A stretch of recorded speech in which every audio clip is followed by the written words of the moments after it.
Hey guys, I just wanted to come to you today to tell you what my new adventure that me and Miss Kaylee have got planned. We are going off today. Today is Friday, September the 21st? Yeah, Friday, September the 21st. And we're planning to head to the woods to go for a camping retreat and just time to spend some good time in nature, and we really look forward to it. We're really excited about it. We're going to go in the woods and do some dry fasting. I'm going to try to do 4 days dry fasting. Katie's going to see how many she can go for, and if she can't do the whole time dry, she's got some Hill tea and some stomach tea planned. She's going to do some tea, you know, if she can't do the whole day, the whole time dry. And then we're going to break it with some grape juice and possibly some, well, also some solid grapes too. We're going to bring some of them to eat with it, as well as break it with juice. And I might bring a mango smoothie. I'm not sure either. It's just 100% pure mango puree. That's all it is. But I'd like to keep it just with the grapes, to be honest, because that's what we're going to do after we get back. We have just got our bulk shipment in from our wholesale food wholesaler. You know, we got in a bunch of grapes. I wanted to show you guys. You know, here, check it out. So here's the light's not real good. Let me open the door. There, that's better. So we got in, see, these, they come in these boxes. They're, you know, the premium organic table grapes from California. You know, real good brand. Bensler Farms. I've never had them before, but they come 9 bags to a box, and we got 6 of these boxes. And each one of these boxes cost us $30. That's an excellent price, because each bag, that's what they look like. Each bag is 19 pounds. And we got 6 of these, so that's 54 bags of grapes. And 1 bag makes 1 quart of juice. And because I've done it many times already. We've already went through probably about 5 or 6 bags already, and we've had it since last Wednesday, or this last Wednesday. And then also we got some good organic green grapes, 4 pound little tub. Got these from Costco, you know. So, and then over here in our fridge, this is where the rest of our grapes are. Got a couple mangoes left over, some dates like we showed you last time, and then we got lots of limes and lemons that we're gonna of course put in the grape juice. And then sometimes I love to just drink the juice as is. We also have a shot. We're drinking shots of ginger juice and lemon juice, and boy, that's some strong, intense stuff. I mean, it's intense doing it that way. It really is. That pure ginger juice. I was going to show you over here is our other fridge, and so we got more grapes, and we have a whole box of celery. It's a whole case of celery. It's like, I think, 24 heads. We have more grapes down in there, have more grapes down in there, and then we have this whole box. We got 5 pounds of ginger. So we got that whole box of ginger down there. Some really good looking organic ginger. All of the stuff we get from this wholesale company is organic, of course. We don't buy anything that's not organic. Those are some leftover cantaloupes we have that we get from Costco.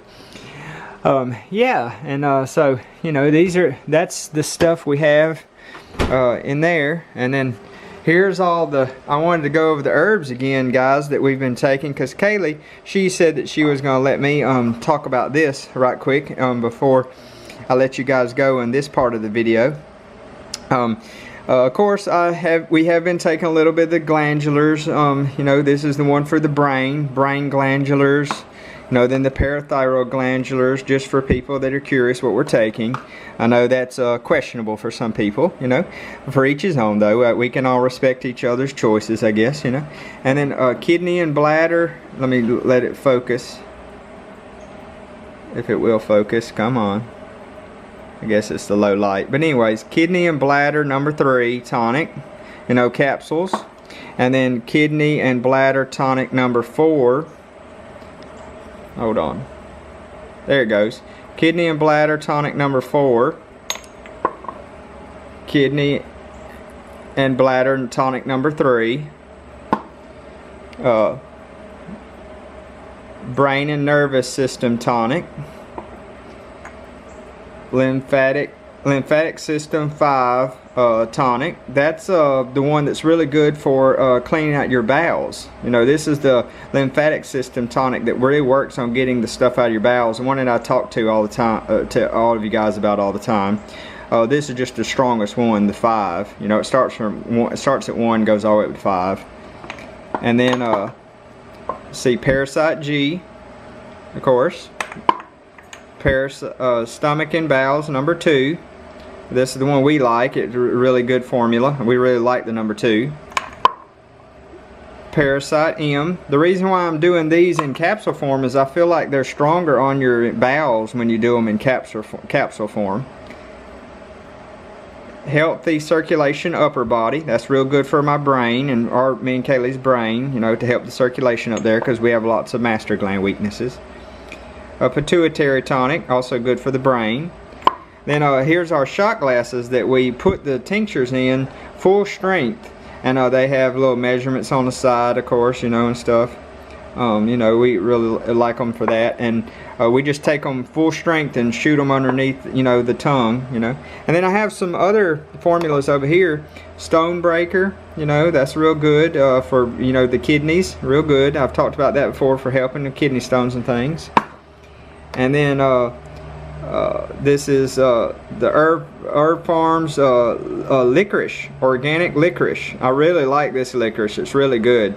It has a good taste to me, and I like that it's organic. I like Herb Farm. Herb Farm has some good herbs, guys. And then this was one we had that we got from the store. It's another parasite cleanse and candida cleanse, fresh green, black walnut, wormwood complex. Yeah, and then these are all of our empty bottles we've already went through. Me and Kaylee, but yeah, these are just the different herbs we got, and then we have more up there, of course. They're just for overstock, and then all of these 2 boxes are Dr. Morse's herbs too. Stay. But okay, guys, that is all of what I wanted to show you. There's Miss Kaylee over there. She's waiting patiently, for the trip. Are you excited? Are you excited, yes, Miss Kaylee? I'm so excited. It's kind of a little dark, But yeah, we're going to. Sorry, guys. We're going to really bring you lots of great content on this trip. We're planning on doing lots of good videos and things, and as much as we feel like we want to share, because we are going to be spending a lot of time, meditating and just relaxing while we do our dry fasting. But there's lots of beautiful stuff that we want to share out here at this place that we're going. We're going in a really beautiful place in northwest Alabama to a place where there's a waterfall. And we can just camp out by the waterfall and just swim and just be out there in the peace of the woods. We really look forward to it. We're going to give you a full, of course, detailed description of our trip and stuff, and just let you know how it goes. But now I wanted to take you out front in our front yard and show you what we have growing on out there. So I'll see you out there. Here's our backpacks for our trip, and my dry box. This is my otter dry box that I have for my camera and my equipment, to keep it all dry in case it rains, and there's a possibility it can rain, And then there's our packs we have. She's ready. But let me show you what's going on out here. This is our front porch. We still have to fix it up first. We have to redo the paint on the the concrete and stuff. This is Kaylee's little plant that she has. It's called String of Pearls. That's a real cool one. We want to share with you guys. And then here's our aloe that we always have growing. We need to transplant up some of these and separate them in other pots because they will get bigger and they'll get like these over here. And that's what we like to do. We like these big leaves, guys. They're so good for fresh harvesting. You can see where Kaylee's already been harvesting on these for usage for all kind of things that we use them for. For your skin, for your tummy, for any kind of heartburn or anything like that, you know, guys. Aloe is so awesome of a plant to have growing around your home, you know. It's so useful. And here is our citrus that we have growing called Washington Navel. Navel Orange, Washington. You know, yeah. We have some black mold. Yeah, we've been, of course, everything that we grow, we like to grow organically, and so we've been having some issues with some black mold, but it's gotten way better. And see, these leaves look really healthy, but some of these other old ones, they had a little bit problems with it. And then we have a plumerian growing over here, you know. They smell so good when they bloom. These are all, every time we go into tropics, we see these, especially Bali and Thailand. They're amazing, amazing flowers. You know, and then here's Mr. Fiddles over here. He's recovering a little bit. He's coming back a little bit, you know, from when he was stressed out, you know. Yeah, and we got to transplant him, put him in a bigger pot. You know, we got him in that bucket for now. And I need to make sure you give him some good water before we leave. You might even want to leave a little bit down in their reservoir. Okay. And then out here, guys, is what I really want to show you guys what we have going on. First, look at how huge this okra plant is. That okra is huge. I mean, that's one of the biggest ones we've ever grown. Look how big this stalk is down here. That thing is huge. That's a huge okra. This is what's called Alabama okra, guys. They name it that. And look at those beautiful okra bloom. You know, beautiful. And then look how big that okra gets. That got too big that you could, when it gets that big, you have to let it go to seed. But and then we've gotten so much seed already this year already. But when it gets that big, you can't eat it. It gets too tough, and you know, and you just have to let it go to seed. But then look at how awesome those blooms are. So beautiful, you know. But what we wanted to really show you, the reason, the whole inspiration of doing this video today is we wanted to show you our hibiscus plants. Look at our hibiscus plants this year, guys. It's amazing. I wanted to get out here before the blooms already started to close, but I didn't make it out here getting ready for our trip, you know. See, here's a bee that's on this one, you know, that's in there. He's harvesting. You see him, guys? He's harvesting his pollen. You know, it looks like, looks like a carpenter bee. Doesn't look like a honey bee. But there's still a few over here. There's a few over here that are still open somewhat, you know. But this that part right there, that calyx, let me show you. Yeah, like Kaylee saying, here's one that's swelling up. See, that's let me get it to focus. There you go. That's what the part that you use in the tea. You harvest this part after the flower drops out. See, I can show you on this one. See how the flower has dropped out, and the inside, that's where the seed pod is. See down in there, I don't know if you can see it real well, but that's the seed pod down in there, because the flower's already dropped out this one. This is going to keep continuing to swell and get bigger. And when that gets big enough, after about 3 weeks after the flower drops out, then you harvest this whole part. You leave this little baby, and that's your second harvest. But this, you harvest this whole one, you take the seed pod out, and then you dry all of this in the dehydrator. And this is the part that you use for tea or for jam making. It's real popular, hibiscus jam, but we don't use refined sugar and stuff like that. We would rather use the actual calyx for tea, you know.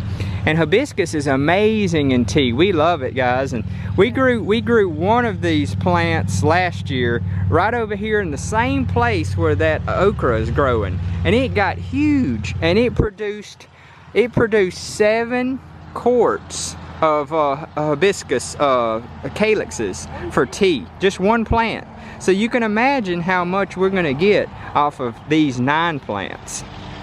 And then we have, this is what's left of our little okra that we had growing over here. Not much. I couldn't weed eat in real well in between it. That's why you see it all growing up. But we have some that we've left to go to seed. See, there's one that's going to seed. And then there's one right there that's going to seed. And then that's one that's going to seed. And so you can tell what happens when they go to seed. They'll eventually start to dry like this one is, and start to bust open on its own, and then you harvest it, you know. And then here's some other stuff we're going to show you in our tour. Starting off over here, this is our peach tree. This is an Alberta, Georgia peach tree. It's a Georgia variety. It's very famous here in the South. Then this is a mulberry tree. You know, it's kind of, this is the root stock. Our other part that was the dwarf part, it died, so I don't know if we're going to decide to keep this one or not. This is our Belle of George white peach tree. This is the white one. That's really cool. Our neighbors over there mowing the yard. But this is our yard, guys, part of it.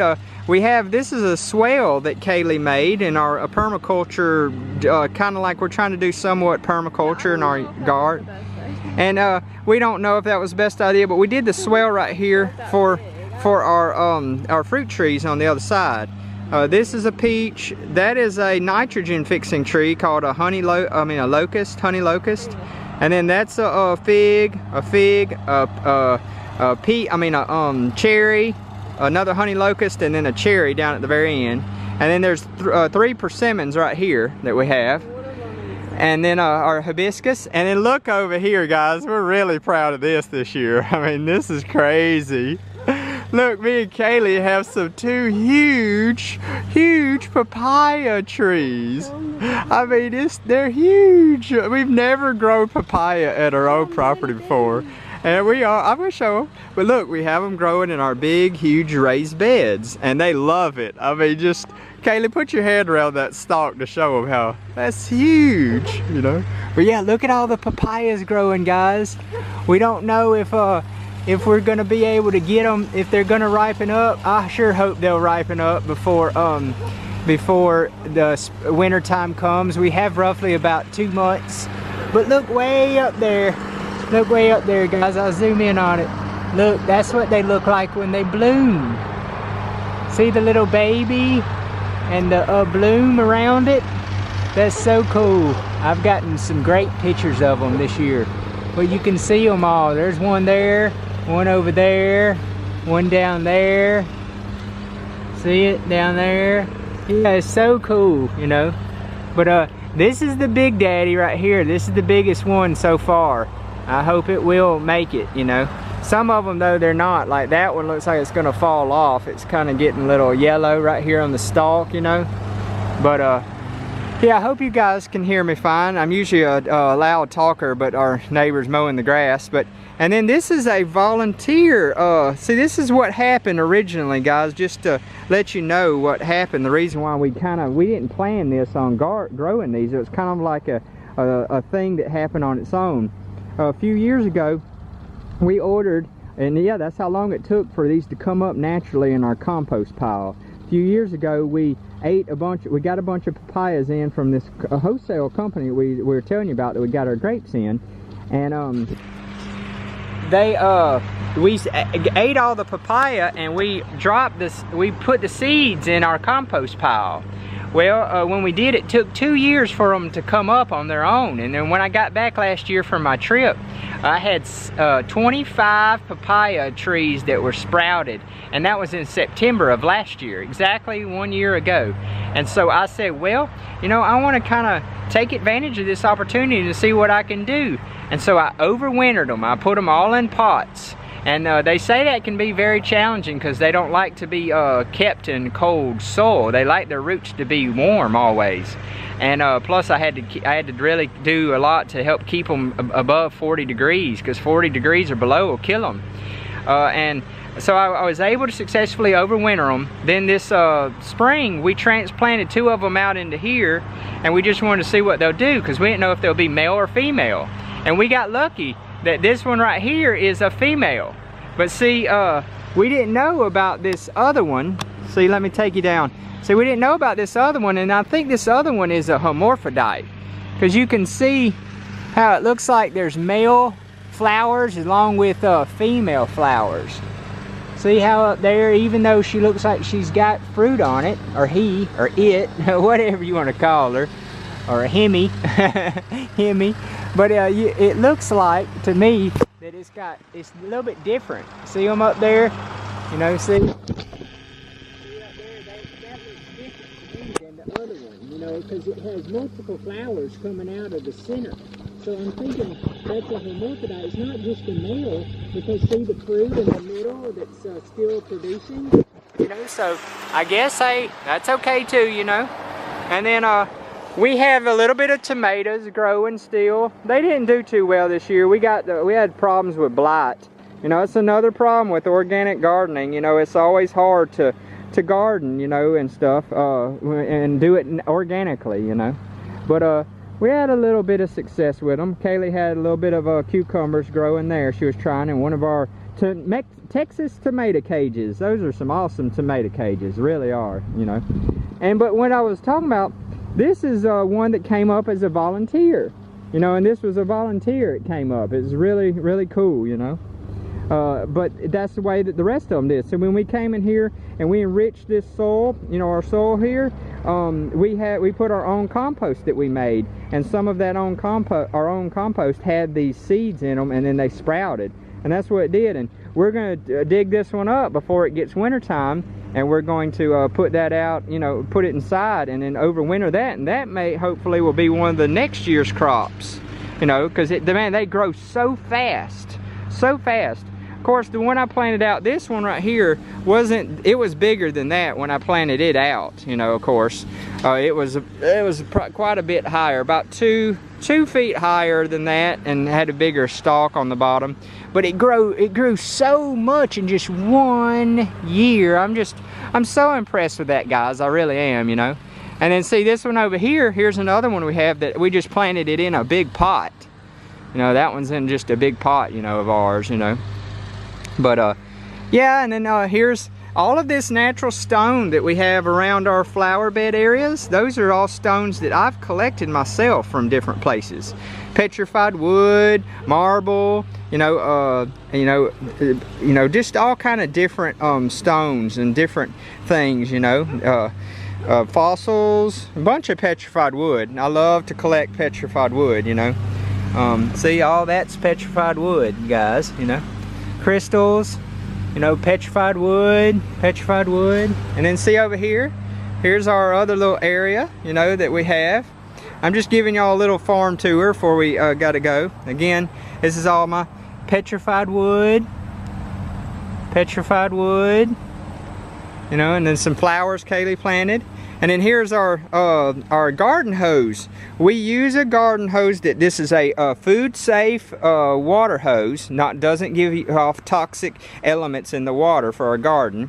And then I have a water filter. See it down there? It's a water filter. It gets out all the chlorine. It's from Boogie Blue. It's from a company that makes Boogie Brew, you know. But let me go get Kaylee, because I have something else I want to show you guys. But yeah, this is what we want to show you with our hibiscus flowers and everything. So let me go get Miss Kaylee. I'll come back to you in just a second. Okay guys, the next part I wanted to show you is, wait a second before you pick it, Miss Kaylee, is I wanted to show you guys, we have been trying our best to get some raspberries established on our property along this fence line. And we've been having some problems getting the red ones to get a good established, but we've been getting some of the black ones established. But I'll show you what we're working with. See, earlier this season, we have several that are growing along our fence line here. But Kaylee already has chopped back several of them for this year. So there's one still growing on this fence right here. But so it really doesn't look like we have a bunch growing, but we do have several that we planted throughout here. You know, but then over here, we had one that she had that come up earlier this year that we left. This is one of our red ones that's actually survived. And I wanted Miss Kaylee to try one for you on camera. See, look guys, here's what this cluster looks like. We're so excited and happy to share this with you because I wish everyone could try these when they're so fresh. But there, try that one, Miss Kaylee. That one's gonna be ready. Oh, my phone, here we go. It's got some ants on it. She's gonna try it and tell you what it tastes like.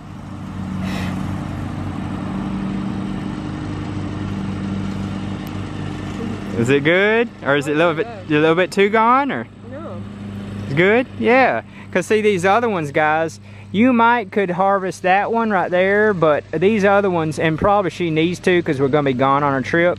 But the rest of these, they're not going to be ready yet. But yeah, we can't wait. We can't wait because that is, for us, a lot of people, guys, would tell you that in the South, this is hard to do, and it is. We've noticed that ourselves. It's much easier for us in the South because it's so warm to grow the black ones. Where they grow wild everywhere around here, the little smaller ones, not the real big ones though. But the red ones, they tell you it's a big challenge because it takes cooler weather. Well, we found this variety is called Heritage. That is one that grows better in the South. And so we look forward to trying to really get this one good and established because it was so nice having the raspberries wild or growing that we can have fresh. Because we've always been so used to the blackberries, but we really like to have the raspberries too, you know. So this is really exciting to us. That's why we wanted to share it with you guys. And I hope you enjoy that we do share these things, you know. But this is almost pretty much all I have to show you of our front yard. And I'm going to show you a couple more things and then I'm going to let you go so we can get ready and get going on our trip, you know, because we're leaving in just a couple of hours, you know.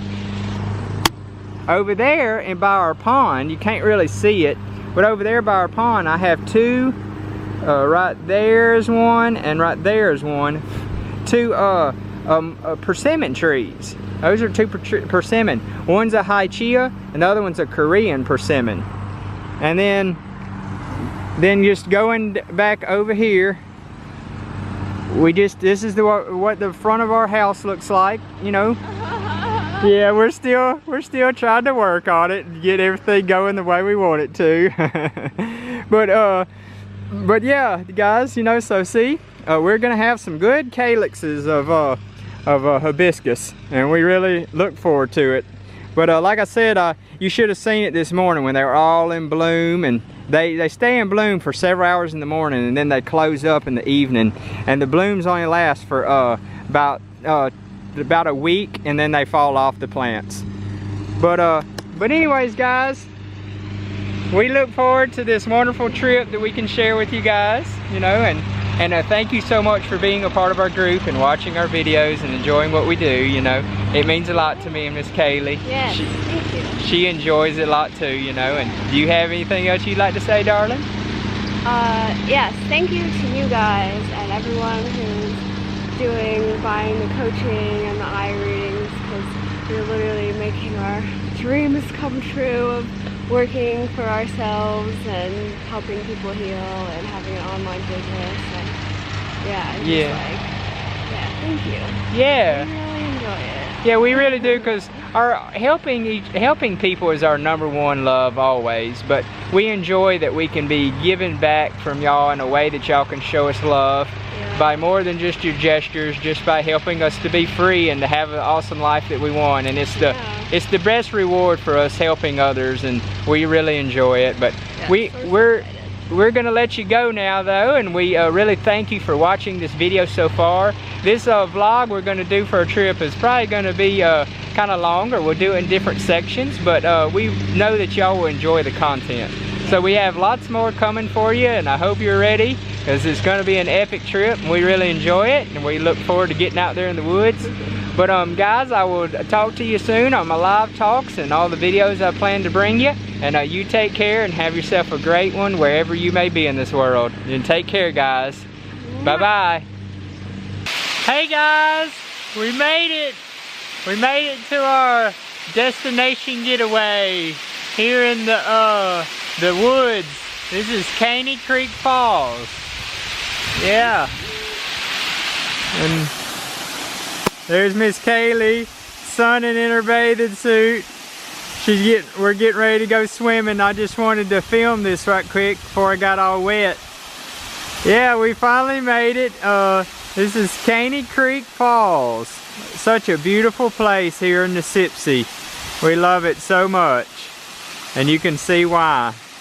You hike in from up there, up on the ridge. You come down, come around that little trail.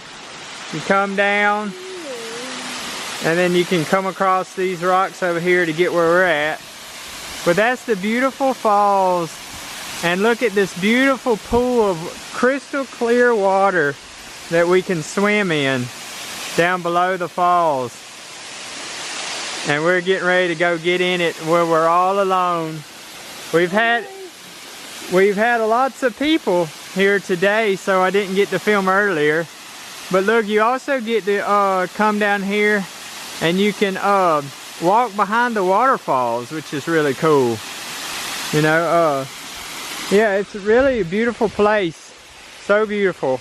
I'll walk down here just a second. Look at that majesticness. And Miss Kaylee up there sunbathing on the rock with her beautiful self. But let me go over here and show this to you guys, and then I want to show you where we've been camping at. Look at that! So awesome. I'm gonna go take a shower underneath that here real soon. I'm gonna go stand underneath there and get me a natural shower. But look at this beautiful rock overhang. This is the classic in the Sipsey. How you have these natural shelters, no rock overhangs. And look at that beautiful rock that Kaylee's on. You want to go get in the shower for them?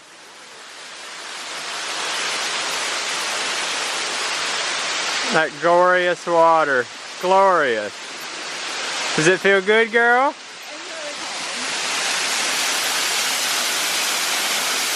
She's going to go give you a demo of what it's like to get a shower. Yes, get it, girl.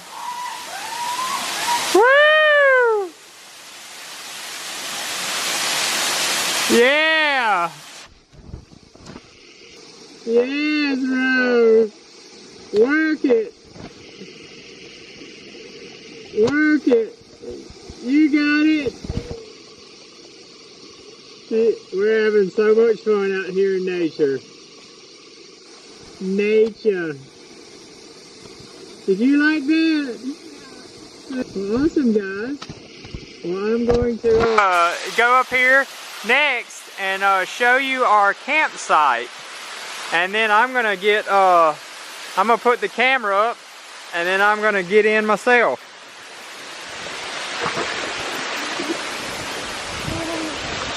Are you going for it? Show them what it's like. Yeah. Look at her swimming in that crystal clear water. Just gloriously crystal clear.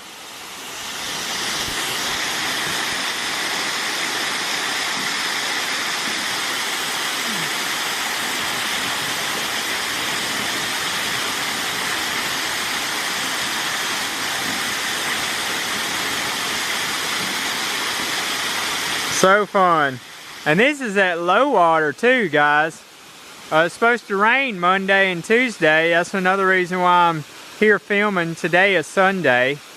And then if it rains, I'm gonna get a shot of what it's like when it's you know, full effect after the rain. Yeah. Well, let me come over here and show you our campsite. Yeah, I've been having a blast, guys. We've really been enjoying it, you know, we really have. You know, it's been so nice of a getaway to just come out here and just be able to enjoy nature like this. We have we didn't make it in as soon as we wanted to. We didn't make it until Saturday, till yesterday, that we made it in. We wanted to come in Friday afternoon, but we didn't make it in until Saturday morning. But it was really busy Saturday, and so today's Sunday, you know, we woke up and it was still a little busy earlier today, but it's been better now, you know. But yeah, let me take you up here and show you our campsite. You know, we're just having a really great time, and we love being able to share these beautiful moments with you out in nature. We've camped up here underneath this shelter. See, it's hard to see because it's so dark, but up underneath there is this natural shelter. It's like the perfect camping spot you can imagine in this whole place. Because see, we didn't necessarily want to get, you know, wet and get all of our gear wet and everything when the rain, even though we have rain protectants, you know, rain coats and stuff to put over our packs. We wanted to come out here and take advantage of a natural shelter. This is what the Indians would sleep in.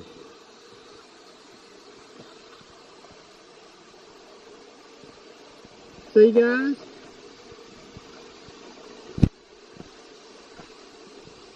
Isn't that awesome? Look at that. These natural shelters.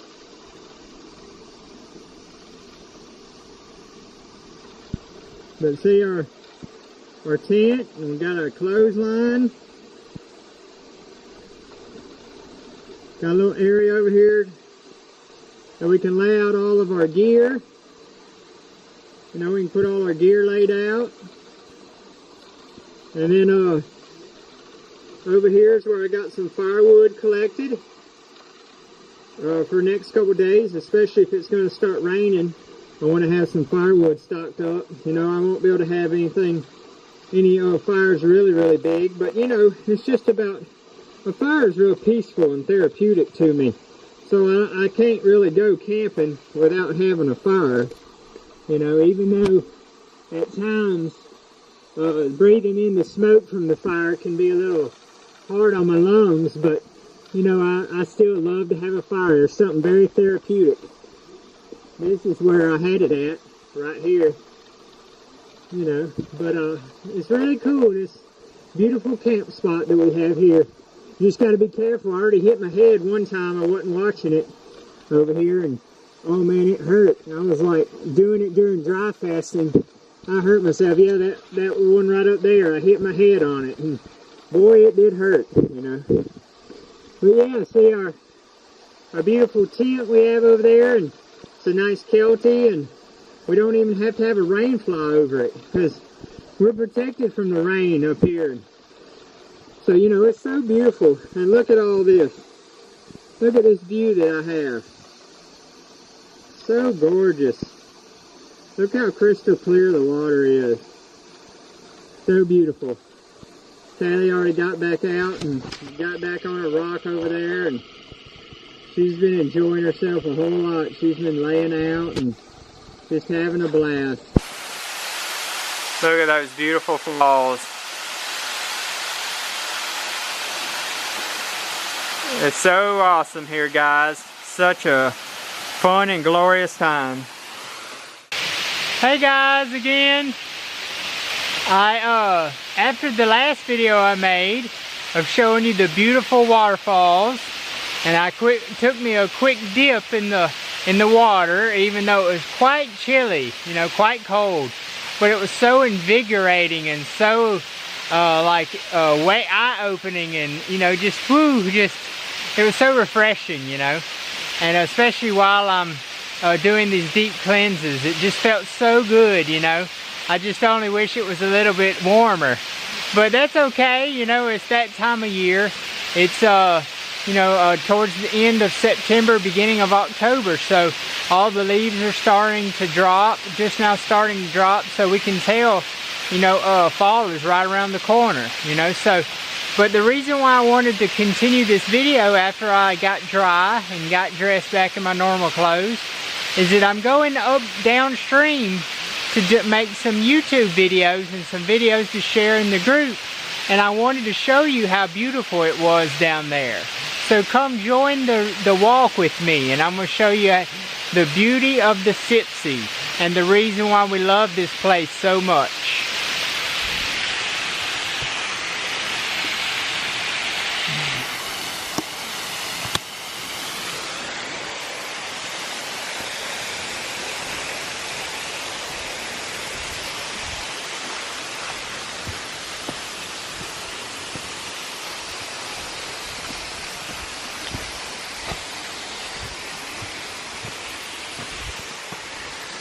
Just look at that.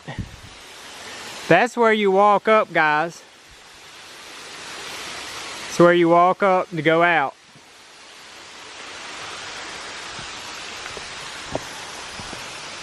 But this is the classic Sipsey. This is the way it looks.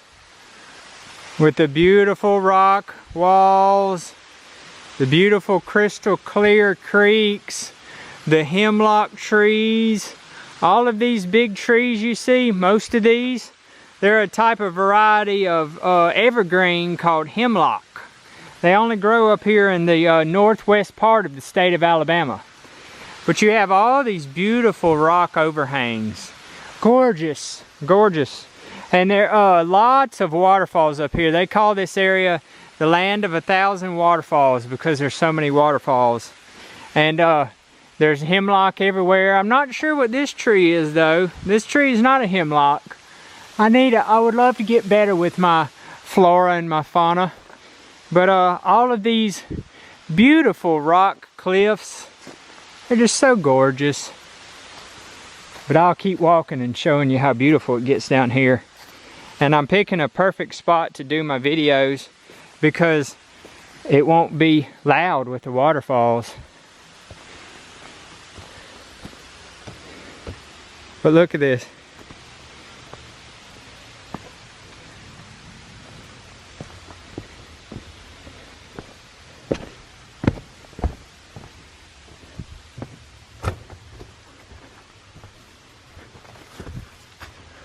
So beautiful.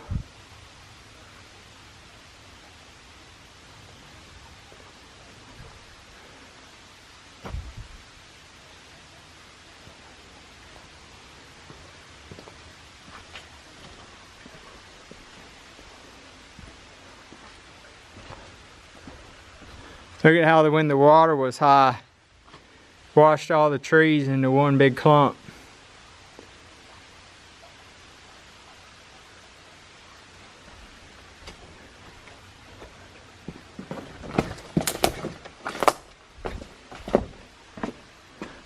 Look at this down here, guys. This is beautiful.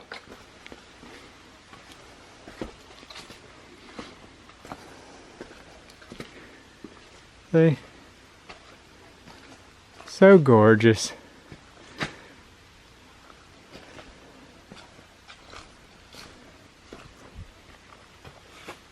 Look back upstream.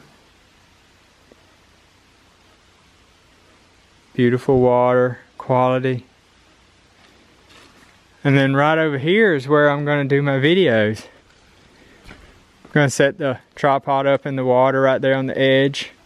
And I'm going to sit right there on that little rock where my otter box is and give some talks to you guys.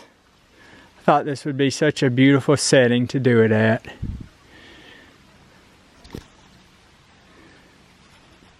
Okay guys, I'll talk to you next time. Bye bye. Hey guys. Hello. How's it going today? We wanted to give you a conclusion on, or a summary of how our trip ended up going. You know, we had a good overall experience. You know, it was definitely a learning experience for us, and you know, so we'll kind of give you a summary of it because we just wanted to help, you know, explain to people that, you know, you just have to take every trip and every experience is just a growing opportunity, because there was several different things in this trip that didn't go according to plan, of course, but hey, that's the life, that's the way life goes sometimes. But so pretty much to start off the conversation, the story was that, as you guys knew, we had planned to go out to one of our favorite places in the state of Alabama, called the Sipsey Wilderness area in the northwest part of the state. And we were planning on going to a new place that we had never been before. And right off the bat, you know how it goes when you plan to go to places that you haven't been before. You're always going to have unexpected challenges because it's new. And but that's also part of the gamble that you take to have that new experience, and so we were going to a place that I had heard about before that was, it was one of the shorter hikes that we could get to somewhere that would be really beautiful, that we could camp and hopefully have a relaxing, enjoyable experience. But we decided to go during the weekend, which was our first thing that made it challenging, because it was a really beautiful weekend, and that was more likelihood of more people wanting to be out there too. And also, it was only 1.5 miles from the car, and it was a beautiful waterfall called Caney Creek Falls. And we got there, and as soon as we got there, it was very challenging, even just wanting to stay, because we seen how many people. Well, you didn't tell them that you were on the second day of a dry fast, hiking in to the canyon. Yeah, that's part of it too. Part of the challenge of it all is we didn't get to leave when we wanted to leave, because I got delayed on trying to get caught up with all of my online things that I wanted to do, and we didn't get to leave the first day that we wanted, and that was the first day that I'd started to do a dry fast. Yeah. And so the second day that we went in, I was already on day number 2, and Kaylee was just I was gonna preparing. dry fast that day too. Yeah. But I was so freaking irritated that I ended up eating some grapes that day, and then I dry fasted the next day. But yeah, like it was good. We had our ups and downs. Like, the only thing that sucked is that we didn't get in there the day that we wanted to, and then there was a lot of people there, and it was a lot harder than I thought it would be to, after all that like irritation and everything. Like, it just, like, it had its ups and downs, but like I definitely learned that if you're gonna be doing exercise, like hiking and carrying gear and stuff, like, I knew this anyways, but I just didn't do it. But it's just not fun. Well, it's not as fun as it could be if you had have made better preparations, and also if we didn't have, because see, I honestly thought that it would have been an easier 1.5 miles to get in there, which it wasn't that hard, but considering we were carrying our gear and dry fasting and already feeling real weak, it was a little bit challenging. I don't know what we were thinking. Trying to backpack and dry fast. Next time, if I'm gonna do a fast in the woods, I'm either gonna be car camping or like in a little cabin, like with my food close to me. That way, if I need a break, I don't have to hike like 1.5 miles. Like, or that place. Exhausted. Or that place I was telling. Or that place I was telling Kaylee about, that we can boat across the river, and we can set up camp, and we can have our little canoe to carry our cooler and all of our gear. Yeah, but I would want to do that like after I already go to the place and I already scope it out and I already know like what it's like. Because if you go there for the first time while you're fasting, it's just like you're gonna have irritation. Yeah, because it's not gonna be conducive. It's gonna be too stressful for you to fast. And so to just to know more about what you're gonna expect. Yeah. But here's the best way we can summarize it for you. So those were not to make it seem like we had a total bad time. Yeah, you can see from our video, we did have fun. But I was like, during that video, it looks like, ooh, all happy and fun, but like, I was really tired. Yeah. But it was, I have periods of being like really tired because you're like fasting. Whatever, But the takeaway that we did enjoy from it is it was a very beautiful place. It was very beautiful. we love the Sipsey a lot. It's got such great beauty. It's still one of the most wild and majestic places you can go in Alabama. It has a lot of these natural Indian rock shelters and beautiful waterfalls and beautiful flora and fauna like the hemlock. And the floor of the Sipsey is like squishy. Yeah. It's like fluffy, and you can, it's like buoyant. It almost sounds like hollow underneath, because when you're walking, like, you can walk barefoot anywhere because that's like natural forest floor is like so soft, and there's not that many pokies in the ground, so like I could just like run around barefoot, which is the only place I can do that is in the Sipsey. Yeah. Which is really nice. And there was periods of time that I was able to get good, you know, meditation, and Kaylee enjoyed sitting in her hammock, and we enjoyed reading books, and that we brought. The only downside that kind of made it a little bit underlying irritating, but at the same time I kind of had mixed feelings about it, because I kind of seen the joy out of it on the one hand, and the other hand it was a little irritating, was the amount of people that came with their kids and their dogs. People probably had, I counted probably a total of close to 10 dogs, because some people had 3 dogs each couple, you know.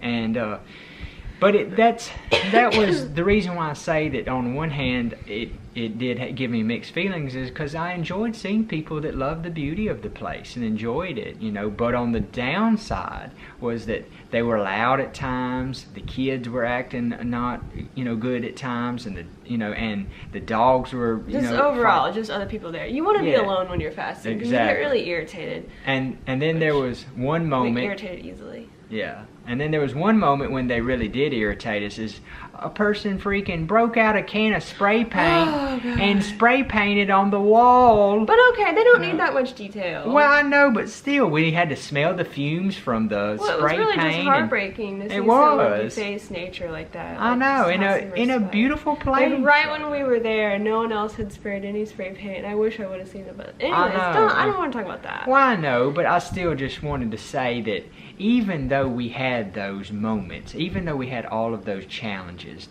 the easy to be irritated because we're trying to fast, and we were going into it with the mindset. But that was our fault. I know, but let me finish, please. Is going into it with the mindset of we were trying to have a peaceful getaway and have an inward journey and all of that, and having those feelings going into it. It did overall make us kind of feel a little bit disappointed and irritated, but at the one hand, we already knew that going into it, that was going to be a possibility, because it was the weekend and it was a popular place. I just didn't think it would be that busy. But we didn't know that it had really gained that much popularity. But it was okay, because I just took my hammock up to another area, and just like, and then when it was really busy. So. Yeah, exactly. I mean, there's definitely reason why we wanted to make this conclusion video for our video is, conclusion part of the video is to just leave you guys with an overall understanding that sometimes in life you just have to make the best, you know, of the situation. Stay positive. Yeah, stay positive. As hard as it is, That's you'll always right. be happy in the end that you just like. Yeah, cool. Yeah. And the thing that ended up is that not only did it, when I reached day 3 on the dry fast for me, and Kaylee was, you know, on getting close. Yeah, how long did you end up going? I went 3 hours shy of 4 days. Yeah, you know, and I went 1 day. And that's no, you went a day and a half, I think, or something. Yeah, well, yeah, it was a day and a half. Yeah, because see, what ended up happening is that we had brought preparations. We were prepared for the rain, because we had seen that the forecast said it was possibly going to rain on us, and we weren't sure, you know, about it, but we decided to stay anyways, just because we were already there, and we just wanted to go somewhere cool like that, and we didn't know of anywhere else to go. That was not too far of a hike to have some, fun like that. And so we decided to stay, and we had preparation, and we were camping underneath a rock shelter. But then we had extra gear that we didn't want it to get wet, and it would have added to the irritation. Yeah, so we just ended up leaving the day that was supposed to rain real bad, and we were both really tired and fatigued, and I was glad we did, because we got back and I got to have, you know, a day of just to be able to rest around the house, that I didn't even have to worry about talking to my clients or anything, because we came back early enough that you know, I was still able to just relax and rest after coming back from the trip, and I didn't even have to talk to anyone or do any eye readings at all, and so that was good. That really helped me to recuperate from it all and doing the dry fasting, because that's my record so far. Is I'd have to calculate up how many hours that is, but 3 hours short of 4 days is my new record of dry fasting. Yep. And I did start to filter a little bit in my kidneys more, but that was another thing I was going to share. That's another thing that made it very challenging, is my kidneys started burning really bad, and it started really giving me a lot of pain. I mean, I felt like I was getting a UTI several times from the acids trying to come out of my kidneys. And but overall, guys, it was an enjoyable experience. I'm glad we went. Because we learned from it. Yeah, that's it. And we learned how to do it better next time. Yeah. And we learned that we have to just try not to push ourselves too much when we're trying to, because I mean, we want to go out in nature and be able to have that vision quest, and that's still going to be on a list of things that we want to do more. But we'll do it better. But we want to do it better and do it. We learn in less stressful situations or situations that can become stressful and irritating, because you're already in that irritated, you know, feeling, you know, anyways. Yeah. But like with backpacking and going new places and anywhere you're going like outdoors, there's always like a level of irritation, or something's gonna happen and it's not gonna go to plan. I mean, sometimes you get those really good trips, but like if you go outdoors a lot, Dad knows this. Oh, of course. Yeah, it's like you just like, that's just part of it. You gotta love the outdoors. Well, that's a good analogy for life. Yeah. I mean, life is like that too. You know, it's not always a box of chocolates. Yeah. But I did want to say that I did get the same feeling afterwards. The same, like, really, like, because I talked about how going out into nature and fasting from any type of like stimulation and like letting your mind be bored is really helpful for me to feel like at peace, and it really helps my mental health. And I did notice when I came back that I was like mentally like really good, like I was in a good place. You know? And so I really like that.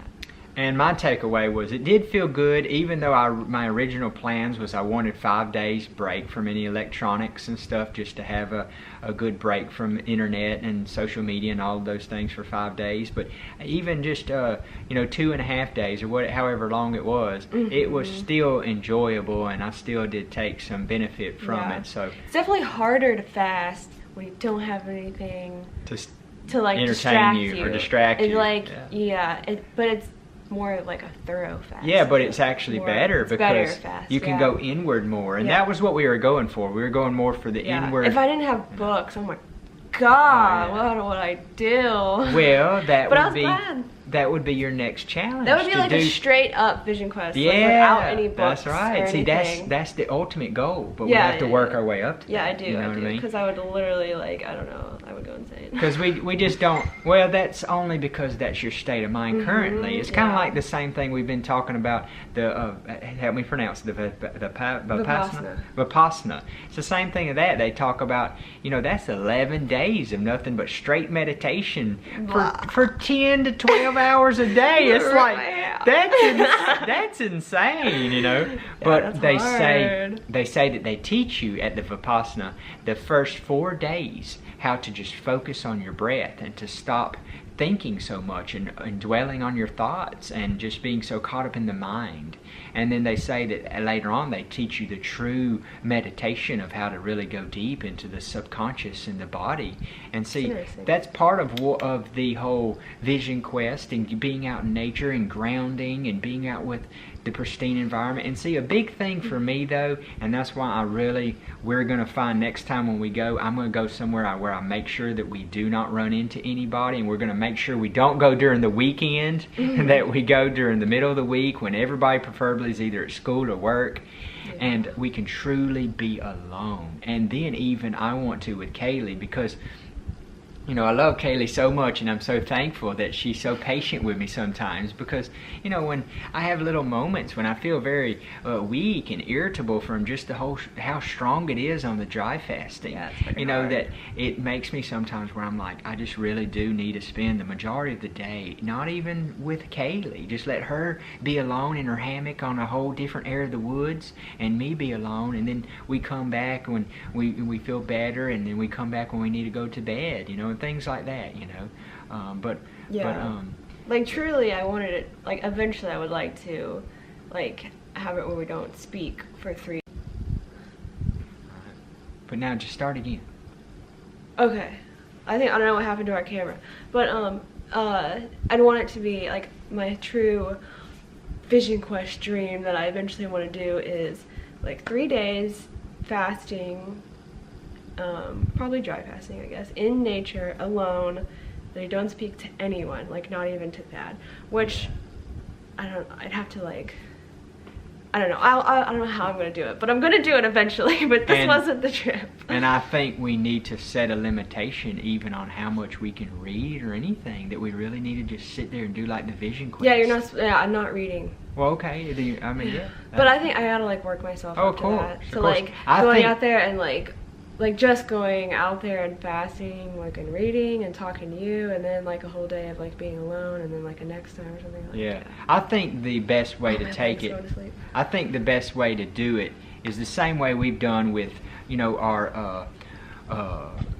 transition with the diet and the lifestyle of the detox, is that I think we're so used to just camping normal, and every time we camp we either, you know, bring some fruits and vegetables, and or either we bring, you know, some kind of a cooked food, you know, of some type, whether it's even just soups and mucusless foods, whatever. And see, I don't think we've ever really done enough experience with trying to just do juicing or do, because we always need extra energy, you know, to do the camping and things. And so I think it's going to be something first. We're just going to have to first get used to going out there with not really much, you know, fuel and resources, and then work our way up to the higher levels. And it'll be something we can just adjust to.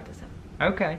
Yeah. But yeah, anyways, guys, we hope you enjoyed this conclusion. And our battery's down. And, you know, thank you for watching the video, and we'll talk to you next time. Okay. Bye-bye, guys. Bye.